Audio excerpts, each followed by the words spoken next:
Beast?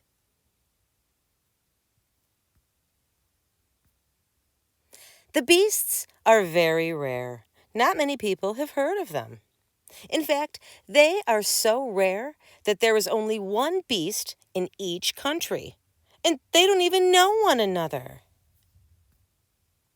They are very quiet creatures who live alone high in the mountains or deep in the woods. They like nothing more than tending their beautiful gardens, drinking tea, reading a good book, walking in the snow, standing in the rain, baking cakes, and, of course, eating them. This is the story of one such beast who one day suddenly felt very lonely. He made up his mind there and then that he would go and find some other beasts. Straight away, he started walking through the forest and stumbled down the side of a mountain. He crossed a dangerous river, climbed down a high cliff, jumped off a giant waterfall, and crept through a dark cave. He ran over many snowy mountains and finally reached the sea. He jumped in and he started to swim until he could no longer see land. A seagull rested on his head, and he played with some dolphins. He swam and swam and swam until he was very, very tired. So he started to sink, and when he reached the bottom, he started to walk. On the way, he was nearly caught by a huge octopus. He walked through a garden of pink jellyfish. He trapped his foot in a giant clam, and he swam with a giant turtle. Just when he could swim no more, he hitched a ride on a friendly whale. At last, he reached the shore.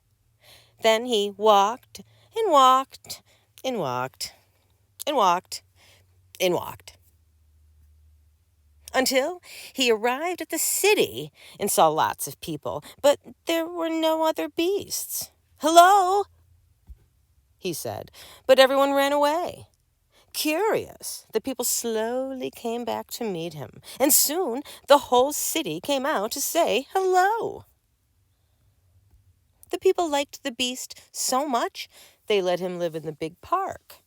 It wasn't long before the beast had made the park as beautiful as his own garden. Every day people came to visit him.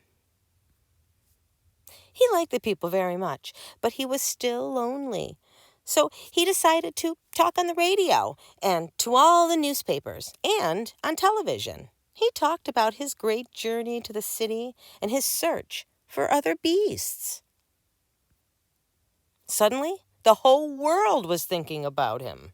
The beast, the beast, the beast. But still, he had not heard from any other beasts, and he started to miss his own garden. Late one night, while the people were sleeping, he crept out of the park. Hurrying through the streets, he left the city. He walked and walked and walked until he reached the sea. Then he started to swim until he was very, very tired. He sank to the bottom, and he walked some more, and he trapped his foot and nearly got caught before reaching the shore. He climbed the cliff, crossed the river, and finally found his forest. "Welcome home!" He was amazed to see so many other beasts in his garden. They had been feeling lonely too, and they had come from all over the world to find him. They danced through the night and every night after that, and the beast was never lonely again. The end. The Baby Beast. One fine spring morning, the beast opened his front door to get his newspaper, but discovered a surprise waiting for him. It looked like an egg. The beast had never been given an egg before. "How do you look after an egg?" the beast wondered. First, he tried sharing some of his breakfast. Then he took it for a nice long walk. but the egg didn't seem to be enjoying itself at all. Doing his chores, the beast forgot about the egg and lost it. Almost. And when someone knocked on the door during bath time, the beast forgot about the egg again and dropped it. Ouch. He really was awful at looking after eggs. To show he was sorry, the beast took the egg on a hike up his favorite mountain. But when he stopped for lunch, things did not go according to plan. "Stop that egg!" cried the beast. "Where's it gone?" yelled the beast. "Into the hospital!" cried the villagers. It rolled right into the emergency room, and luckily, Dr. Yoko was an expert on eggs. "You must follow these instructions," said Dr. Yoko. "You won't have to wait long." The beast read the instructions carefully.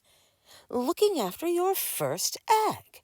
Number 1, keep it warm. Turn up the heat. Egg needs to be wrapped up. Nest needs to be snugly and soft. Number 2, turn your egg.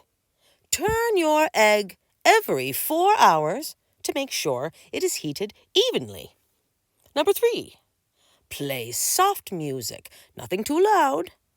Number 4, give it lots of love. And number 5, wait. Well, it all seemed clear except for one thing.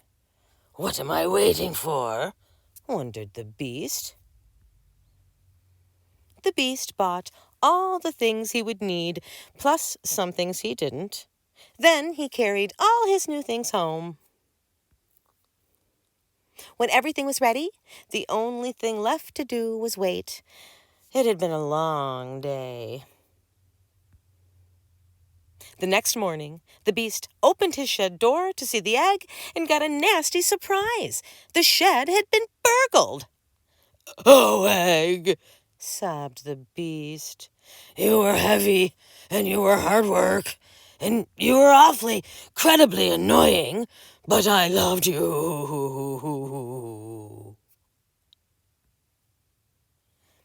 And that was when something wonderful happened. The beast realized what, or rather who, he had been waiting for. Dr. Yoko was very pleased. The beast had done a wonderful job. Now, instead of a list of instructions, she gave him a whole book to learn how to look after baby beast. And at first, it seemed like really hard work, and the beast had a few setbacks.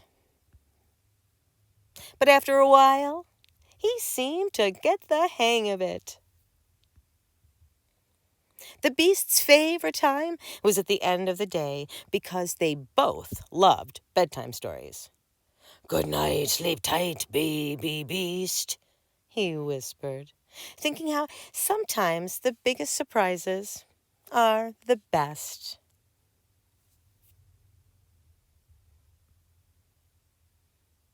"Huh?"